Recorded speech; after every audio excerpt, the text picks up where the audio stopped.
So thank you very much for coming. We're looking forward to a great program.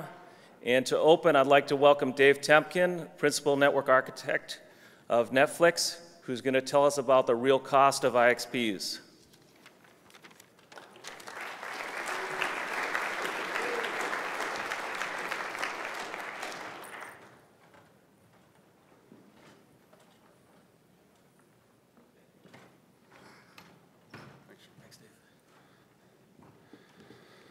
All right, just to open, that is not my new, very old job. I'm actually Vice President of Global Networks for Netflix. I don't need applause for that, I just thought I should correct it. That is how I started the CDN at Netflix, however. So I'm here today to talk to everyone about IXPs. And you'll notice that there's no peering track on the agenda this time around. I'm not on the program committee. My understanding is that the program committee decided that they wanted to integrate some of the peering content into the general session. I'm hopefully part of that. But on top of that, they wanted to make sure that whatever we were putting in that track is fresh, and I guess they just didn't feel that there was enough content to put in a track. Anyway, this talk, I'm here to have a discussion. I do want people to get up and ask questions. I'll even accept thinly veiled comments in the form of questions. But what I am asking for is that you respect me, you respect the other people in the room, you respect the companies we're going to talk about. I'll be a little honest, I'm personally a little rattled from the events over the weekend, and so I'm probably not the same normal jovial self that you all know that I, of course, am. But I'll try to hold this together, and we'll see where we can go. So, IXPs. We know they're awesome, right? We know there's a lot of them. There's 771 active, or 454 actives, 771 listed. Some of those are probably aspirational. Some of those are defunct, whatever they might be. You're not here for a history lesson. We can talk about this offline if you really want to know more about the history of IXPs. But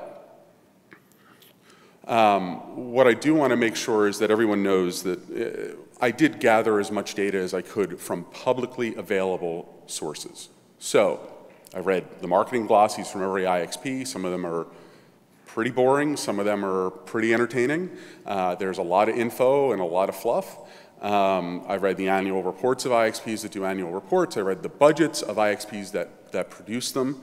I looked at all the price lists historically. I looked at 10Ks for companies that do 10Ks. Spent hours with archive.org because that is one of the best sources. There's no one really who maintains a historical list of IXP pricing. Job Snijders is working on something similar to that now, and I linked to that out of my presentation, so if you want to get that later on. Excuse me. I should have grabbed water before I started. But I can't guarantee that it's 100% accurate because not all of this data is publicly available. What I can do is tell you that I frame anything that I guess or infer as just that. So I'm not going to state things as fact that aren't.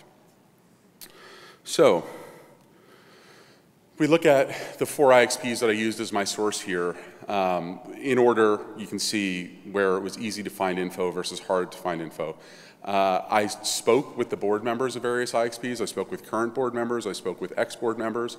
To be completely honest, some of them stopped talking to me after they found out what I was doing this for. I can probably tell you why. I'm sure you can figure it out on your own, though.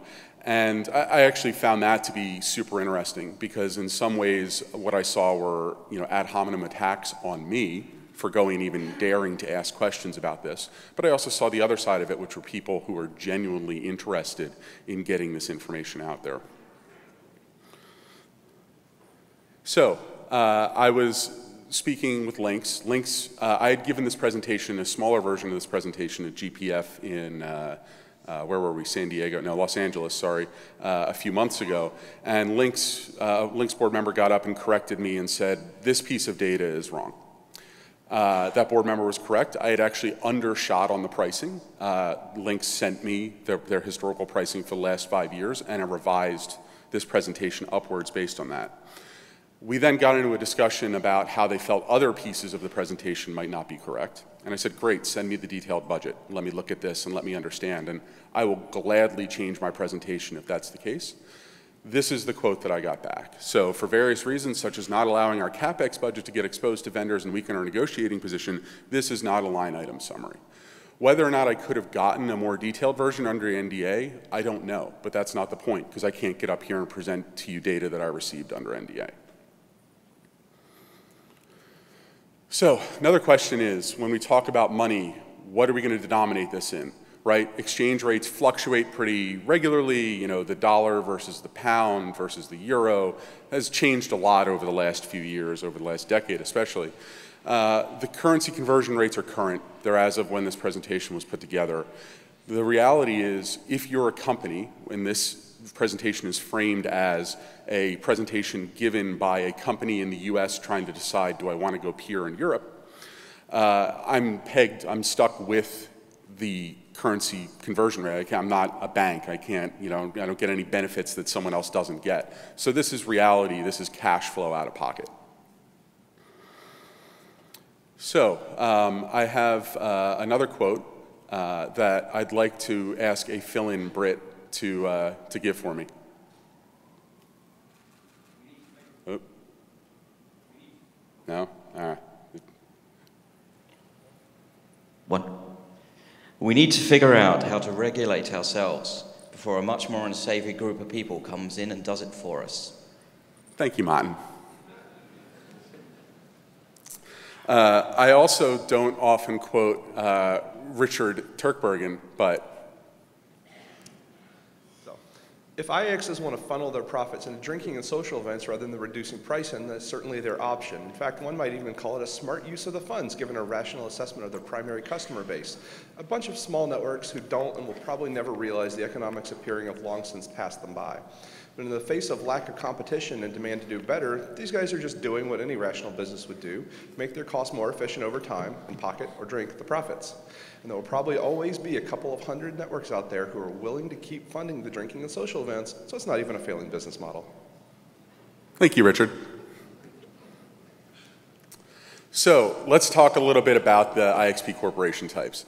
There are nonprofits. You'll notice I said the minority. When we're talking about IXP corporation types, they're not just pure nonprofit. They're certainly not 501c3s. Some of them could certainly be 501c6s. None of them are 501c12s, which we'll get to in a moment. There are for-profit ones, and in some cases, you have a nonprofit owned by a for-profit, where there is one share issued of the nonprofit, which is owned by the for-profit. And if anyone who works for one of these organizations would like to get up and explain why that's done, the floor is yours.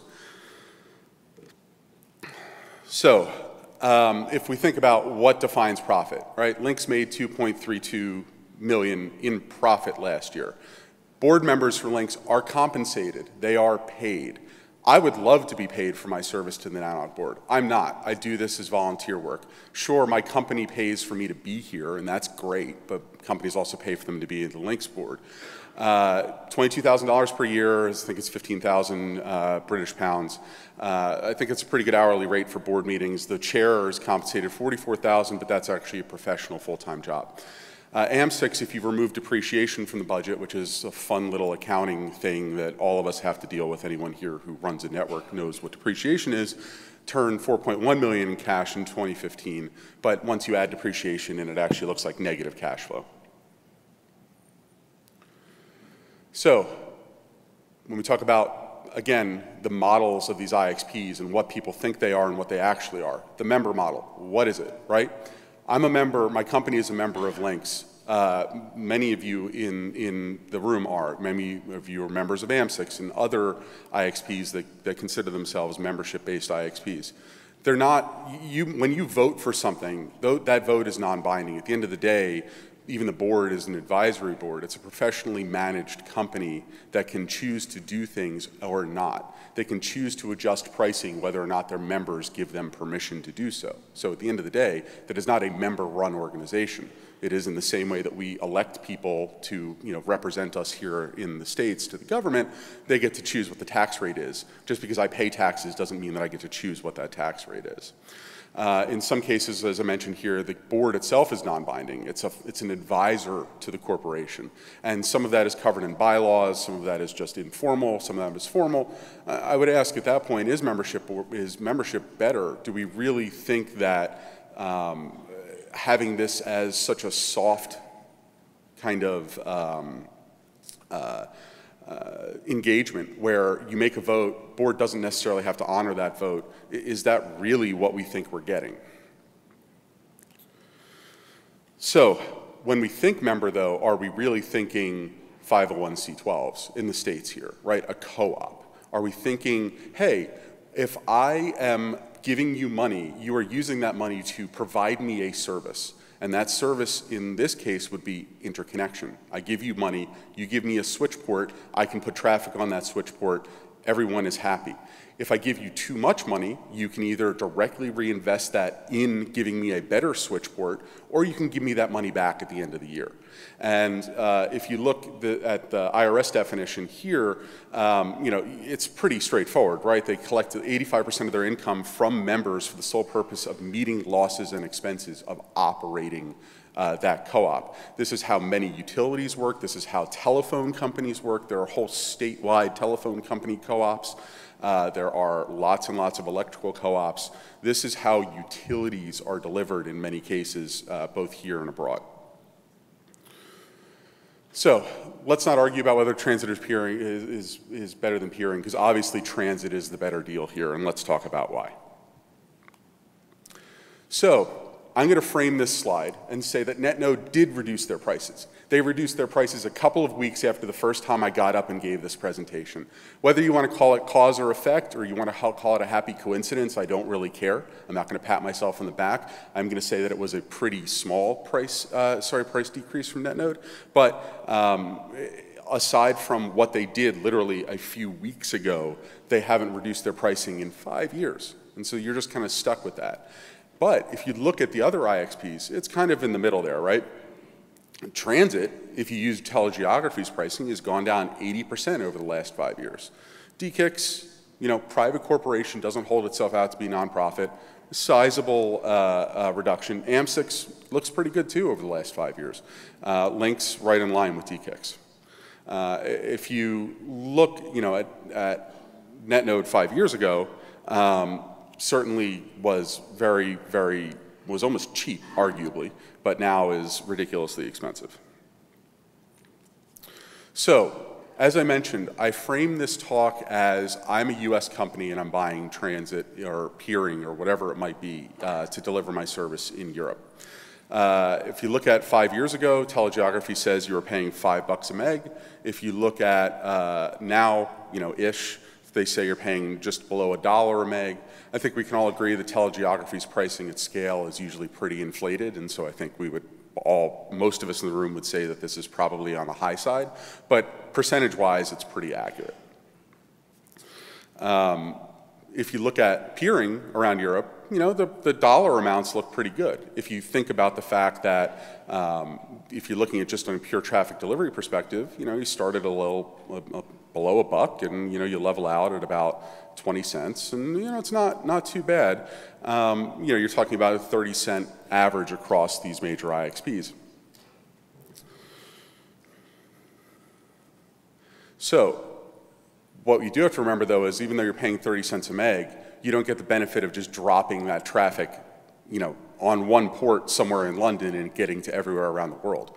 I now have to go deploy infrastructure at 5, 6, 7 different IXPs around the world, and now I'm in a position where that 30 cents has now ballooned. You've added in my colo cost and everything else and the manpower and the equipment involved in deploying that, and I'm not going to try to make up a model for that because every network's different, but the reality is if we just look at it on a percentage basis, it is way too high. So if we look at the trends transit has continued to outpace IXP ports for the last 5 years, right? I think it's pretty obvious here.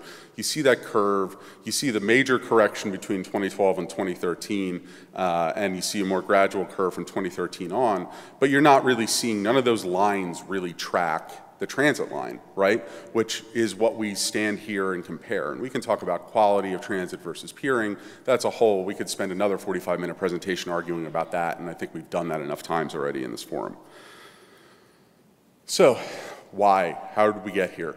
Is it the underlying cost? Is it that the hardware is just ridiculously expensive and there's just no way that there's any way that we could reduce the underlying cost of these services? No, right? If you look at a switch capable of operating an IXP, you have 90-some% reduction over the last 5 years for that 10 gig port. You look at the cost of transit, that's actually tracked it way closer, right? You have almost an 80% reduction. But the 3 IXPs are nowhere even close to that.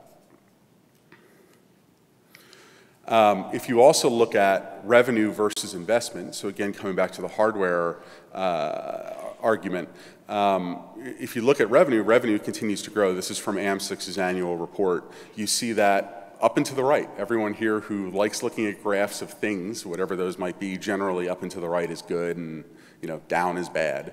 But if you look at investment, the investment is pretty lumpy there, right? You go up, increasing investment with revenue into 2013 and 2014, you see that huge jump, and then 2015 next to nothing, yet all we get out of that is a 5% price reduction for 2017. So, I asked the question to GPF, why wouldn't IXPs start looking at Whitebox hardware, things cheaper, we just want a dumb switch for the most part in the middle of an IXP. You talk to Fortune 100 companies. I talked to a Fortune 5 company, and they said they're spending more money on Whitebox hardware this year than they will spend with one of the 2 major network vendors, which is a complete opposite of what it would have been 5 years ago. Why can't IXPs do this? Footnote to that, I actually got reached out to by 2 different vendors saying that IXPs have started looking at this, but this is, again, only in the last few weeks, which I'm glad to hear. Many of the large IXPs run on large successful IXPs run on inexpensive switching platforms. How many people in the room are a member of the 6 in Seattle? One of the best IXPs in the world, right? I think you can all agree that it's reliable, it's as cheap as it can get, and it's scaled quite well as traffic has grown in that region, and they're running on Arista, right? I think but IXPs, you're still seeing them go put lots and lots and lots of money into big expensive routers when really they could run just fine on switches. And we'll talk about the feature set that's needed to do that in a second. But not needed. And when I asked the question to GPF, it was very much so the answer came back as sunk cost fallacy, right? Oh, well, we've invested all of this time and all of this engineering into how to make this awesome Brocade or Juniper or whatever platform work. We could never possibly undo that investment. Why would we walk away from that? That's ridiculous. Again, happy to talk about that. I think that the failure to innovate here, that channeling money towards marketing and not towards engineering is one of the problems here. And an over-engineered product suite, i.e. we're just asking for a layer 2 fabric, why are we not just getting a layer 2 fabric, is to blame here. I would take certainly a 50% price cut to get that reduction in services just to go back to what is a good old peering switch, and I'm sure most of the other people in this room would agree with the same. So, oops, there we go. If we look at the correlation, right, so of Ethernet switching cost against, again, IXP pricing, there was only 1 year where you even see any kind of correlation between, hey, these ports got cheaper for us to add and the port pricing got cheaper. Aside from that, you see some, pretty big nosedives there. You see not really a lot of changes based on the underlying infrastructure. And when you think about what an IXP is basically just underlying infrastructure. So no real answer on that one either.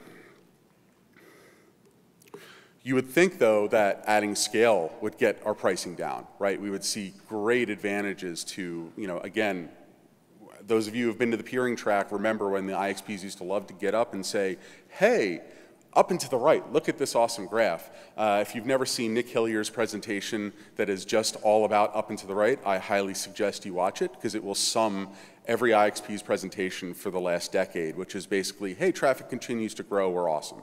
And great, traffic does continue to grow and IXPs are awesome. But why are we not getting any actual scale advantage from that? Where is that advantage being accrued? Because it doesn't seem like it's being accrued by the members.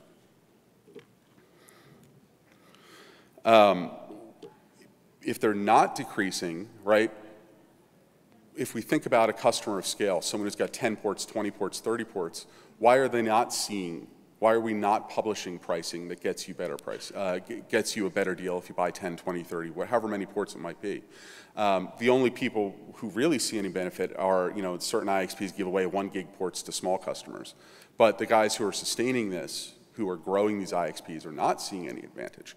The one dirty little secret that I'll tell you that is the used car dealer analogy that they don't want you to know is that most of the pricing with IXPs is negotiable. At the end of the day, they're not, the members don't have to vote on what the pricing is. And so you certainly can get yourself better pricing if you want it, but that's not well known. So let's talk about why I think, this is my hypothesis, why we haven't seen any real innovation in this space. So first of all, technology, we just talked about that. With extended, extended scale comes extended staff. So we've got support staff supporting these, extended marketing and international expansion. So if we talk about equipment again, if you look at some giant brocade box now neatly fits in that like little Cisco box, right? Quarter of the power, quarter of the space, quarter of the price, way better density. I really would like to focus on quarter of the price in this case. Mr. Hargrave. Or Mr. Levy or Mr. Hargrave, who are you right now? Is the mic on? Hello. Will Hargrave from LonApp. I'm not Martin. I noticed you've only got 1 box here. I noticed you said 1 switch, 1 device. The thing is even a mid-size IXP like LonApp has tens of boxes. Agree. We spend a lot of money on, these are in multiple sites. Part of our mission is to keep data center operators honest by operating in multiple data centers. And all of that inter-site infrastructure costs a lot of money. Yep. But in return for that, you guys get much better pricing on racks, cross-connects, power. So I think that's the point I want to make. This inter-site infrastructure costs a lot of money. I'm not sure that I follow the latter point on that, but I understand I think the meta point, which is, I agree. I'm simplifying this. We could talk about, the 6 has a few extensions, right? They've got 3 or 4 switches around the Seattle area. LonApp has a dozen switches, right? Lynx has probably 2 dozen switches. Certainly, there is scale that comes along with that. Henk has hundreds of dark fibers all around Amsterdam just to run his infrastructure on. Absolutely, and I think we're in total agreement. But the argument that I make from that is that as that grows, in the same way that I go out and buy dark fiber, the more dark fiber I buy, the cheaper it gets. I wish that was the case in London, but thanks. Well, London's dark fiber is already pretty darn cheap.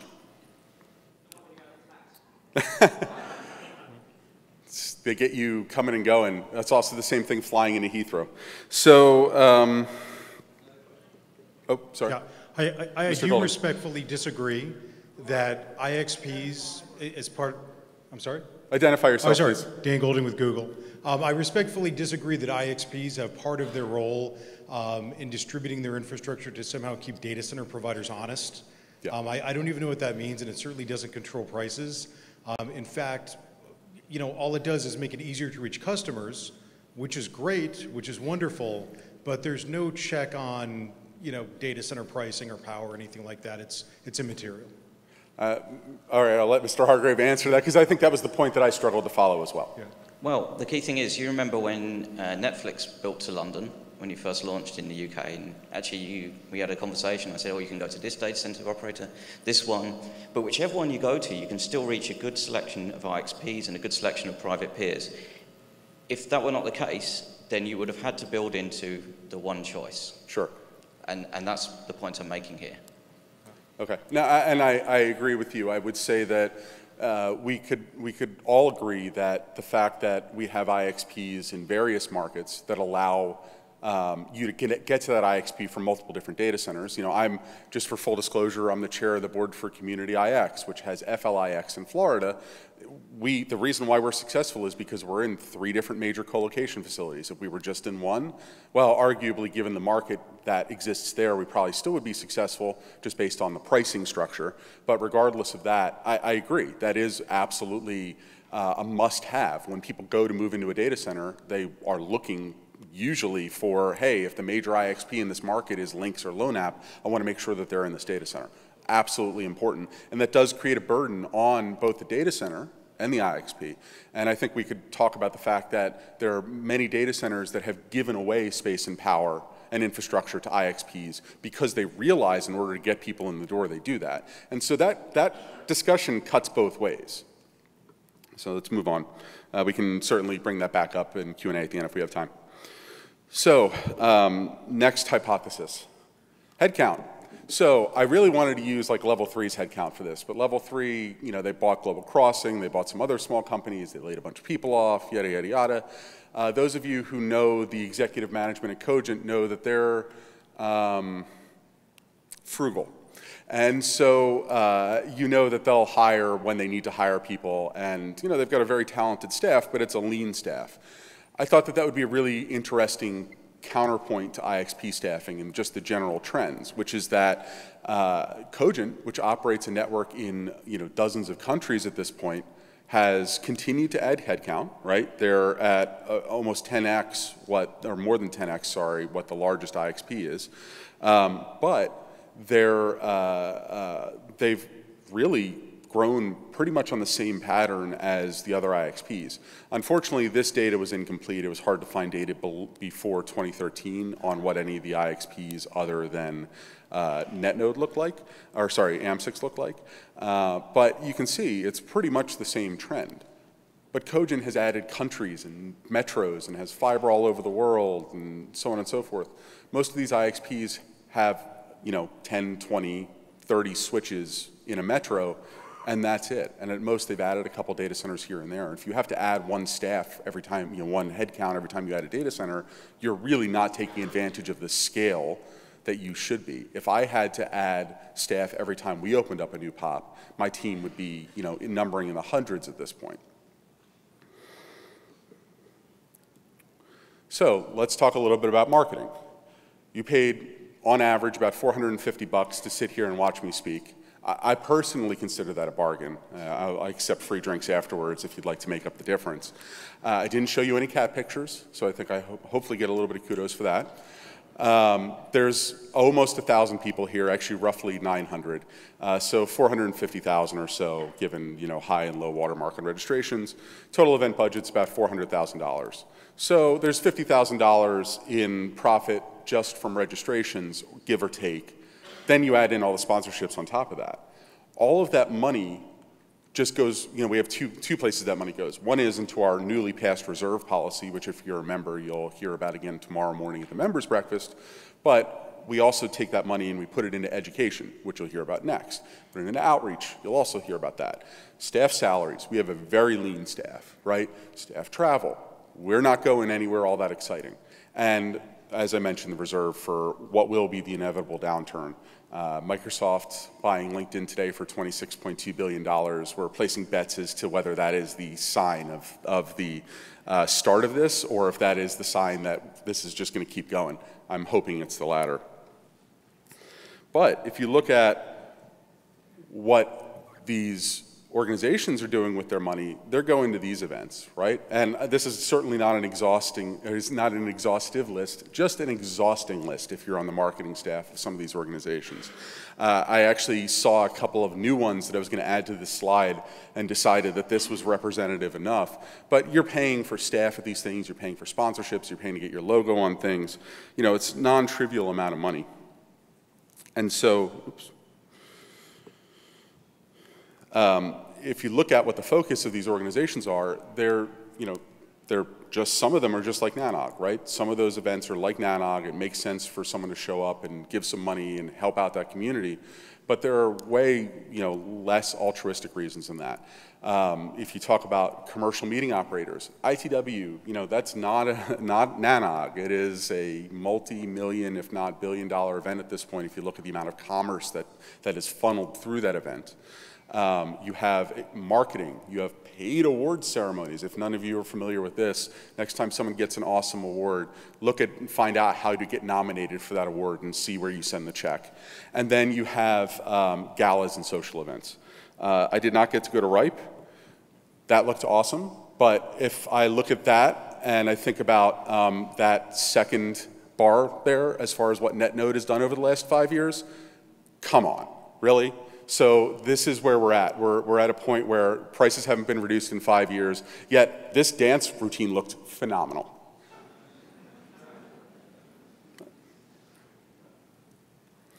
So this is, all right, Mr. Mach. Hi, Dave. Jared Mach from NTT. Wow, there's an echo in here. The NetNod dinner was excellent, but you also had to pay to go to it. It wasn't free. It doesn't cover itself. It doesn't cover itself, and nor do a lot of the events here that you come to enjoy, like Beer and Gear and the other things that you have to go and solicit sponsors for these types of events. Yep. So I'm not defending NetNod, but I'm saying it definitely was an excellent dinner, and you should have been there. I will remember that for next time. No, you're absolutely right. So that was the point of the slide regarding NANOG's finances. Things like Beer and Gear are paid for through sponsorships, right? We can't cover the cost of the meeting just based purely on registration. And most of the sponsors who show up there show up because they know they get to sell to a room of awesome people who have the ability to buy things. And so that's why they're here. But we've made a huge effort to keep that out of the room, in the same way that the socials at NANOG are also sponsored by people. But you know what? I would much rather see, thanks to our host EdgeConnects, a for-profit company that can make decisions about how they want to allocate their money and decide that, hey, in a market where I have competition, I need to focus on reducing my prices, not on throwing awesome social events. And at the end of the day, there's an accountant and there's some sliders and they decide here's how we spend money. And to me, this seems egregious. So this is one point where there was disagreement, but because the budgets are not broken out in detail, I had no way of actually going back and really correlating this aside from much broader line items. And you're all welcome. These all came from the publicly available budgets where they cover it in pretty broad brush terms. But from what I was able to find, we'll talk about, these budgets are somewhere in the neighborhood of $1 million. If we think about links, that's 62 ports, or 7.3% of applicable revenue. AM6, that's 76 ports, or 8.3% of applicable revenue. That's real money, and I would much rather have an 8.3% discount than have, coffee. And so, if we think about that, who had an espresso this morning? Pretty tasty, right? I was proud as Netflix to sponsor that, and I will happily do that again if we can't find sponsors to continue doing that. But at the end of the day, I would much rather AM6 have held on to that 3% of revenue and given me a discount of 3% on my ports, right? So that was 27 10 gig ports that just, of revenue that just got drank away and will get peed out in the bathroom later.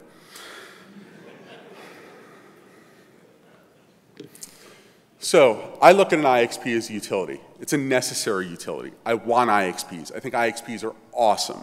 However, utilities who don't have competition, usually due to regulation, depending on who the utility is, you don't see a lot of competition in the power space. You don't see a lot of competition in the telecom space. But they don't spend a lot of money on sales and marketing. You'll see from time to time outreach programs and things like that, but you don't see, PG&E or whoever the electric company is here out paying for coffee bars, right? That's not what they do with their money. Although the for-profit ones certainly can. And again, they make that decision. But if you're regulated with a rate card, you have the choice of, hey, I'm going to get X amount of dollars in this year. I can only spend it, you know, however I can, but I can't run a loss, right? I can only decide that I want to apply the money that I'm taking in to whatever marketing programs I have, or to whatever development programs I have, or to salary, or whatever that might be. But that's it. You're fixed. The competition in the IXP space has been created by the IXPs themselves. In some cases, it's been great. It's worked out quite well. In many other cases, it's been a flop. And depending on how you define a flop, in some cases you're talking about it's flopped in 1 year, or sometimes if you look at IXPs around for 3 or 5 years, that a lonely switch in a closet does not make an IXP with 3 or 4 members that you would consider to be a flop. Members, though, have invested in those, but they don't get the choice as to whether or not to continue paying for them. In my opinion, just like a co-op, members should have visibility into the return on investment on those sorts of activities. So, like I said earlier, why can't they all be like the 6? Please be like the 6. I don't see the 6 out sponsoring lots of things. I've seen them put their name on in-kind sponsorships for things, and that's great, and I love seeing that, and I love seeing the community support itself.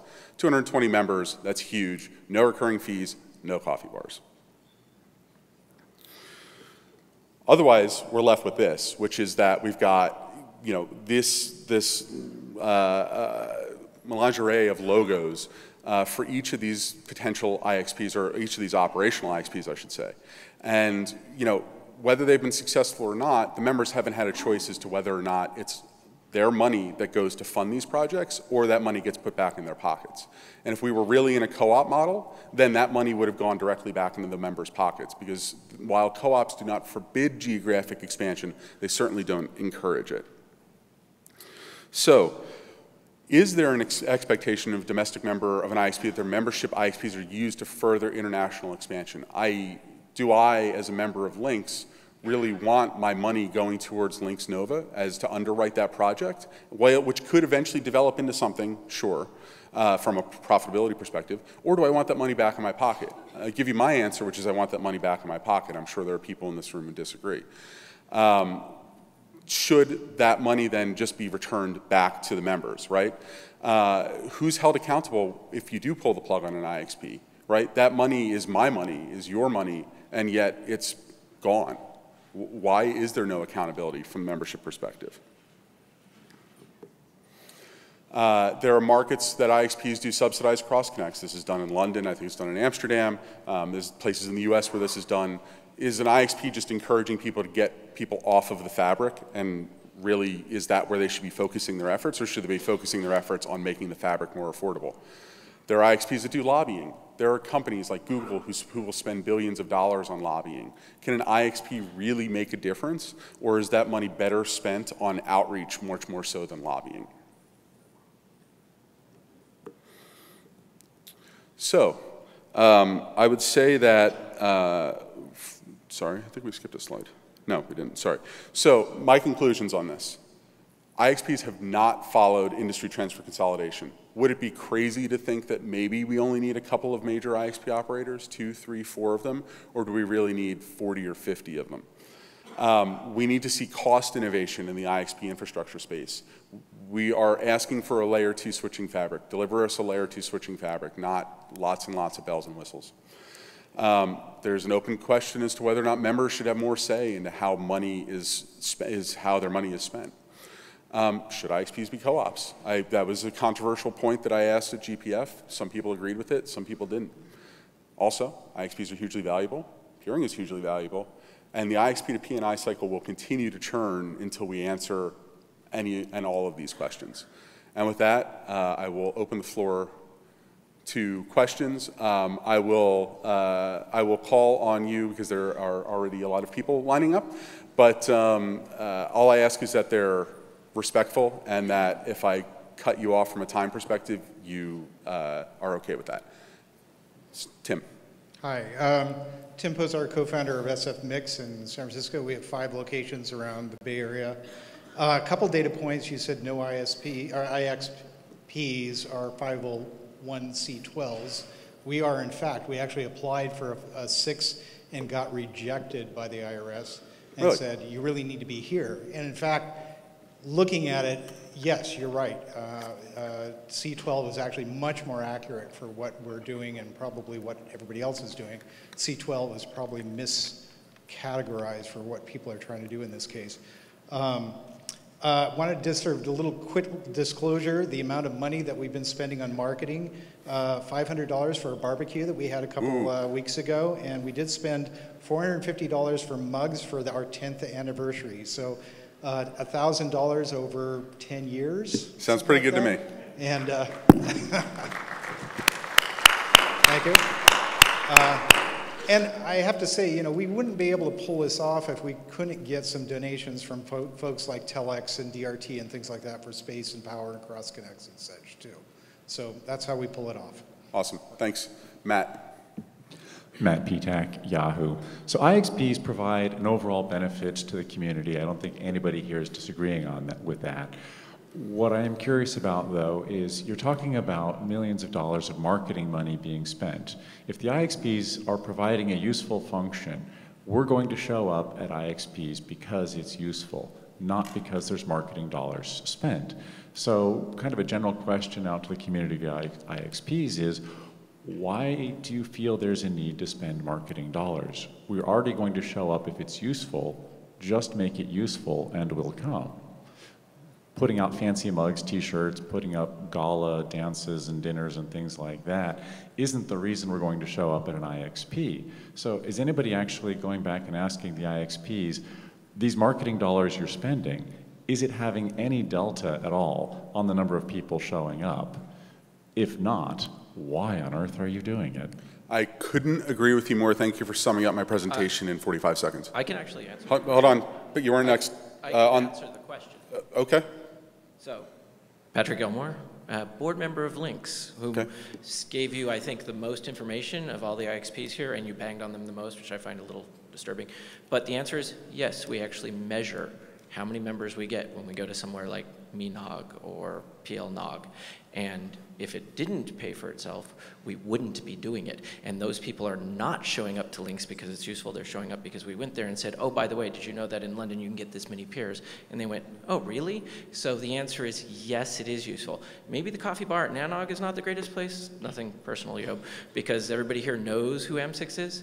But there are plenty of places where it actually does have an ROI. That was just my answer to the question. I'll wait to ask my own question. I would say, Patrick, I completely agree with you, and that to me falls under the side of outreach, right? Which is that I'm going and I'm helping a developing market who will benefit from my services. You hit the nail right on the head, which is that NetNode thing is not needed. The coffee bar is not needed. Do I want a representative or two from Lynx to show up at NANOG and say, hey, if you want to be a well-connected network, here's how you do it? Absolutely. So let's go over here. Hi, Ryan Rodden, Conversant. I was wondering, in the marketing section of the points you were making, you mentioned utilities being regulated and potentially reducing their need for marketing. Is your opinion that potentially regulating IXPs or peering would reduce the amount of unnecessary marketing? That is the most catch-22 question I think anyone could have asked me up on this stage today. Fergus. Hi, Fergus Mackay, FlexOpt. Fergus Mackay, Flex Optics. Small comment about NetNod. They don't just do IXP, they do DNS services. So their sponsorship is not necessarily just on the IXP side. Okay. Now, Patrick, question? Or shorter speech disguised as question? I'll try to keep it shorter. Thank you. Patrick Gilmore, I work for Markley Group, but I happen to be on the board of SIX and the board of Lynx, just for full disclosure. I also run the Boston IX. So you've made a good presentation. You did well at GPF, and your point is well taken. There could be ways to lower the money, to lower the price. My issue with your thing, taking my short speech disguised as a question, is not your point, but how you presented it. Unfortunately, you do things like, look at this, there are gigantic dancers, can NetNod really have paid for this? Well, NetNod makes a lot of money on their DNS, and you paid to go to that dinner and it was never mentioned. You say things like, membership votes, but it's not binding. I challenge you to find a single issue that Links has done without a membership vote behind it. You don't like that we went to Links Nova and you voted against it, but the majority of members voted for it. Same with Links Scotland, same with Links Wales, et cetera, et cetera. You say things like, why are you lobbying? Every year, Links asks its members, and over 90-something% of them say, yes, we like the lobbying effort, that's where we want our money to go. So sure, these things could be returned to the pockets of the members, except that's exactly not what the members said. So I'm glad that you want it returned to your pocket, but as a membership organization, when the 90-something% say, I would like you to do X, I feel perfectly, completely comfortable doing that and standing up in front of all of my peers and saying, that's fine. So I'm wondering why you're banging on Links sure. and other people so much. I think your point is taken. Your point is absolutely taken. And just, again, you whitewashed the fact on membership again, which is that the vote is not binding. Whether or not there's an issue, the vote is not binding. So it is what it is. Let me finish, please. Patrick, I was very respectful of you. I'd like to just make the point, my point. You make great points, but Christian Koch, who's not here yet, who I actually would have liked to have made his point again that he made at GPF, made an excellent point, which is that when we think about the people who go out and write checks for how to operate networks, they are generally not the same people, at least in larger networks, who are the ones who make excellent technical decisions about how to build those networks.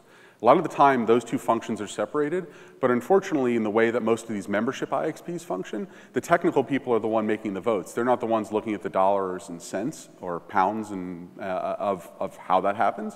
And they may not be the best people well equipped to do that. And you also don't get, based on scale, an equivalent vote. So if I've got 50 ports and it's going to cost me 50 times as much than a 1 gig member, that 1 gig member still has the same number of votes as I do. So you and I can take this offline. Happy to do that for sure. As you know, Matt, looks like you want to ask a question. Go ahead, Matt PTAC from Yahoo. And actually, I am just going to blatantly do what your slide talks about. And I'm going to turn around to the room here, and I'm actually going to pitch this out to everybody else out here. I love the 6. Many, many years ago, in a different job role, I helped donate some hardware to get the 6 up and going. It's a model I absolutely love. Rather than necessarily say we need to champion fixing the existing IXPs, I will say, if there are locations and places out there where entities want to create 6-like peering fabrics, I will show up at them. I will support them. These are a wonderful, wonderful thing. We don't necessarily need to say, existing IXPs, fix your broken models. We can take the 6 and say, you know what? That's a model we like. Let's do more of it everywhere. Absolutely. Completely agree. And I think we've seen that. We've seen more and more of that in various other markets. I would argue, I would hope that people in the room are not going to fixate on the specific numbers and more on the meta point. The NetNode thing is a great example. Look, I could have picked any number. You know, I'm Facebook friends with a lot of people in this room. I could have picked any number of different things, any number of dinners, any number of whatever. At the end of the day, sure, we all understand how the sponsorship model works. It's not whether or not someone is sponsoring. We want to see that. And it's not about whether they paid $25,000, $50,000, or $5. The question is, should they? Is it marketing? And when do you cross from outreach into marketing? With that, I will open it up to any final questions. And then if not, we're going to move on to the next 2 talks.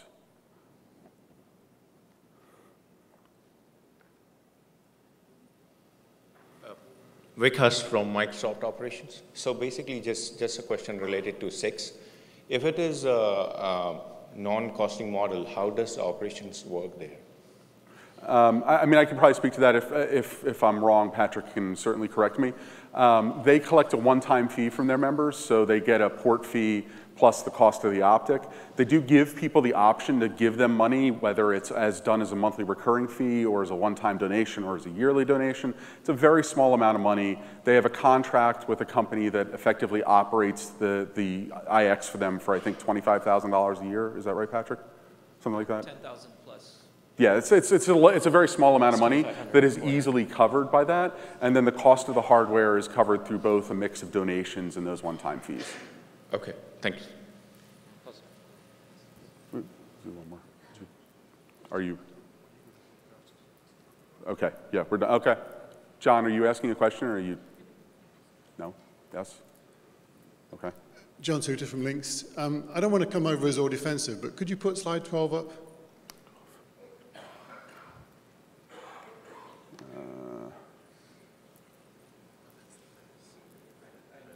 I don't know, which one is slide 12? Sorry. It's the one with the discussing the membership model.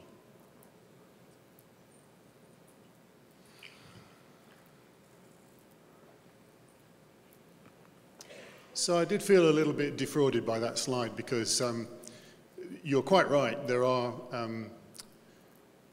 shall we say, pseudo-member exchanges where the votes are non-binding and the board's non-binding in the way that you've described. But it is a fact that votes are binding in Links. It's actually part of our M&A. You could have downloaded and read that. And it is a fact that the board is a fully functioning board. It's not an advisory board. It actually has complete control. So using our picture as an illustration in that particular case does seem a little bit like marketing? Yeah. A little bit, yeah, I would agree with you. I mean, it's marketing.